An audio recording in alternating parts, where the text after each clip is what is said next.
नमस्कार दोस्तों। कैसे हैं आप लोग? एकदम मस्त जबरदस्त जिंदाबाद होंगे। तो 5 मिनट 5 कॉन्सेप्ट के अगले सेशन में आपका एक बार फिर से स्वागत है। और ये जो सेशन है आपके लिए बहुत ही बेहतरीन होने वाला है, क्योंकि मैथ को पढ़ने के बाद सबसे ज्यादा समस्या जो आता है वो यही आता है कि रिवीजन कहाँ से होगा। तो ये रिवीजन करने के लिए और जो शुरू बार पढ़ रहे हैं उनके लिए भी बहुत फायदेमंद है कि वो सीधा कॉन्सेप्ट अपना कर ले और बाकी प्रैक्टिस पे लग जाए तो उनका भी कंप्लीट हो जाएगा। ठीक है।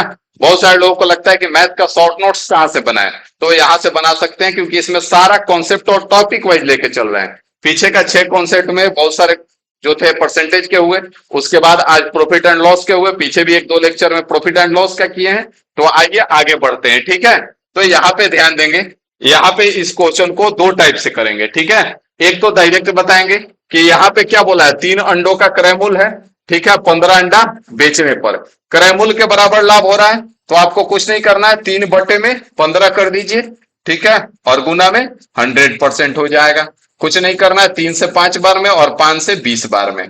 तो बस कुछ नहीं, 20% का प्रॉफिट आ गया। अगर आपको याद नहीं रह रहा है तो आप क्या करेंगे, क्रय मूल्य दे रखा है ना, तो क्रय मूल्य मानेंगे। 15 अंडा का क्रय मूल्य, 15 अंडा का आप क्या करेंगे, क्रय मूल्य मान लेंगे। 15 अंडा का सीपी कितना मानेंगे, 15 रुपया ही मानिए। ठीक है। तो 3 अंडा का क्रय मूल्य कितना हो जाएगा, 3 अंडा का क्रय मूल्य जो होगा, इसलिए 15 रुपया माने हैं कि यहाँ पे आसानी से हमारा 3 रुपया निकल के आ जाएगा। मतलब अगर हम प्रॉफिट का बात करें कि प्रॉफिट कितना हो जाएगा, तो प्रॉफिट आपका 3 रुपया हो जाएगा। हो जाएगा कि नहीं हो जाएगा, तो हो जाएगा सर जी।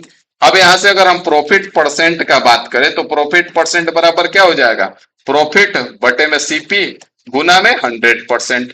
ठीक है। तो यहां से 3 से 5 बार में और 5 से 20 बार में, तो यहाँ पे प्रॉफिट परसेंट 20% का आ गया, जो कि ऑप्शन ए में है। अब आ भी जाओ, आपका आंसर हो जाएगा। समझ में आया? तो बात समझ में आ गया। अगर क्रयमूल पूछा है तो डायरेक्ट 3/15 क्रयमूल के बराबर लाभ दे रखा है, तो अगर क्रयमूल के बराबर हानि दे रखा है तो 4/24 कर दीजिए। 4/24 गुना में 100 हो जाएगा।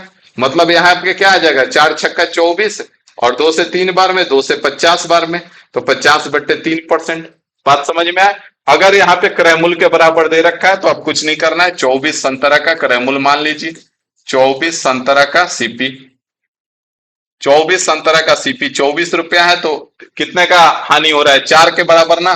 तो 4 संतरा का सीपी 4 रुपया हो जाएगा। हो जाएगा ना। तो अगर हम आपसे पूछे कि लॉस कितने रुपए का हो गया, तो लॉस 4 रुपए का होगा, क्योंकि 4 संतरे के क्रय मूल्य के बराबर हानि हुआ है। तो लॉस परसेंट कितना हो जाएगा, तो लॉस बटे में क्रय मूल्य गुना में 100%, तो वही चीज आ जाएगा। अब यहाँ पे जब विक्रय मूल्य के बराबर दे देगा तो अब क्या करेंगे, अरे बाप रे, विक्रय मूल्य के बराबर दे दिया, तब क्या करेंगे, तो विक्रय मूल्य के बराबर अगर हानि देगा तो कुछ और करेंगे और लाभ देगा तो कुछ और करेंगे। डायरेक्ट में बताएंगे, पहले इसको समझ लीजिए। यहाँ विक्रय मूल्य के बराबर दे रहा है ना हानि, तो मान लीजिए 65 नींबू का विक्रय मूल्य, 65 नींबू का विक्रय मूल्य, 65 नींबू का विक्रय मूल्य एसपी मान लीजिए 65 रुपया। ठीक है। तो यहां से 13 नींबू का विक्रय मूल्य कितना हो जाएगा, तो 13 नींबू का विक्रय मूल्य 13 रुपया हो जाएगा। हो जाएगा कि नहीं हो जाएगा? तो यहां से अगर हम आपसे पूछे कि लॉस कितने का हुआ, तो लॉस सर जी 13 रुपए का हो जाएगा। लॉस अगर 13 रुपए का हो जाएगा तो सीपी कितना हो जाएगा, तो आप कहेंगे 65 रुपए में बेचा है, 13 रुपए का नुकसान हो रहा है, तो दोनों को जोड़ देंगे, 65 + 13, तो कितना हो जाएगा, 78 हो जाएगा। तो लॉस परसेंट यहां से निकाल लेंगे अब आसानी से। लॉस परसेंट बराबर कितना हो जाएगा, लॉस 13 का है और बटे में 78 गुना में 100%। ठीक है। तो यहां से 13 छक्का 78, 2 से 3 बार में और 2 से 50 बार में, 50/3% मतलब 16 पूर्णांक 2/3% हो जाएगा। मतलब कि अगर विक्रय मूल्य के बराबर कहेगा तो हम क्या करेंगे, अगर हानि कहेगा तो हानि 13 है ना, और हानि कहेगा तो इन दोनों को जोड़ देंगे। ठीक है। और लाभ कहेगा तो घटा देंगे। बस यही आपको जानना था। 13 से 6 बार में, 2 से 3 बार में और 2 से 50 बार में, 16 पूर्णांक 2/3। अब यहाँ पे देख लीजिए, अगर लाभ कह दे तो क्या करेंगे, तो लाभ कह दिया तो हमने क्या बोला, लाभ कह देगा तो घटा देंगे। तो यहाँ पे लाभ इतना है और घटा देंगे 30 में से 3, तो कितना आ जाएगा, 27 और गुना में 100%। तो कितना आ जाएगा, 3 और 27 और 100/9 का मतलब 11.11 हो जाएगा। अगर आपको नहीं बनाना है तो बना लीजिए, 30 टोपी का विक्रय मूल्य, अगर विक्रय मूल्य के बराबर दे रखा है तो आप विक्रय मूल्य मानेंगे। 30 टोपी का विक्रय मूल्य कितना हो जाएगा, 30 हो जाएगा। तो कितने बराबर, 3 टोपी के विक्रय मूल्य के बराबर ना, तो 3 रुपया हो जाएगा। मतलब प्रॉफिट कितना हो गया, तो प्रॉफिट यहां से 3 रुपया हो जाएगा। तो 30 रुपए का सामान बेचा गया है और प्रॉफिट अगर 3 रुपए का हुआ है तो प्रॉफिट क्रय मूल्य कितना हो जाएगा? 30 - 3 27 रुपया हो जाएगा। तो यहां से अब लॉस प्रॉफिट परसेंट निकाल लीजिए, प्रॉफिट बटे में क्रय मूल्य गुना में 100%। तो वही सेम चीज आ गया, देख पाएंगे? कोई दिक्कत है ना सर जी? कोई दिक्कत नहीं है। यहां से आगे बढ़ेंगे और आखिरी कॉन्सेप्ट देखेंगे। यहाँ पे 25% दाम बढ़ गया ना, अगर खर्चा चेंज नहीं करेगा तो क्या होता है? जिस रेशियो में प्राइस बढ़ेगा उसी रेशियो में खपत को हम कम कर देंगे। तो 25% का मतलब क्या होता है? इसका फॉर्मूला याद करवाया जाता था पहले।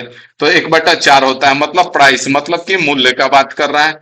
मूल्य जो है आपका, मूल्य जो है वो मूल्य क्या हो गया? 4 से कम होकर के 3 हो गया, कम हुआ है ना, सॉरी बढ़ गया है, तो 4 से बढ़ के 5 हो जाएगा, 4 से बढ़ के 5 हो जाएगा। तो खपत जो है, मतलब कि खपत कितना हो जाएगा? तो खपत 5 से कम होके 4 हो जाएगा। आपसे नया भाव पूछा है, ठीक है ना? तो यहाँ पे बताइए, पहले 5 का खपत था, अब 4 का खपत है, कितने खपत की कमी हुई है? 1 की। और क्वेश्चन कह रहा है 10 kg कम हो गया, तो इसे 1 का मान 10 हो जाएगा। अब 1 का मान 10 हो गया तो 4 का मान कितना हो जाएगा? तो नया भाव पूछा है ना, तो 40 हो जाएगा, और अगर 5 का भाव पूछे तो 50 हो जाएगा। ये नया ये पुराना हो जाएगा, वो पुराना भाव ओल्ड मूल्य, और ये न्यू मूल्य हो जाएगा ना। तो यहां से अगर हम पूछे कि यहां से पुराना नया खपत 40 kg है और पुराना खपत 50 kg है ना, हमसे नया भाव पूछा है, तो खर्च कितना कर रहा है? 400 रुपया खर्च कर रहा है, और खा कितना रहा है? 40 kg। तो 1 kg का दाम बता दीजिए, 10 रुपया प्रति केजी। 10 रुपया प्रति केजी। अगर पुराना भाव पूछता तो यही 400/50 कर देते, क्योंकि पुराना कितना खा रहा था? 50 kg। तो 8 रुपये प्रति केजी हो जाएगा। तो 10 रुपये प्रति केजी आपका आंसर हो जाएगा, जो कि ऑप्शन ए में है। बात समझ में आ गया? तो मजा आ गया ना कॉन्सेप्ट करके? तो फटाफट एक बार थम्स अप कर दीजिए। फिर मिलते हैं आपसे अगले सेशन में। अभी के लिए इतने ही रखते हैं। Thank you.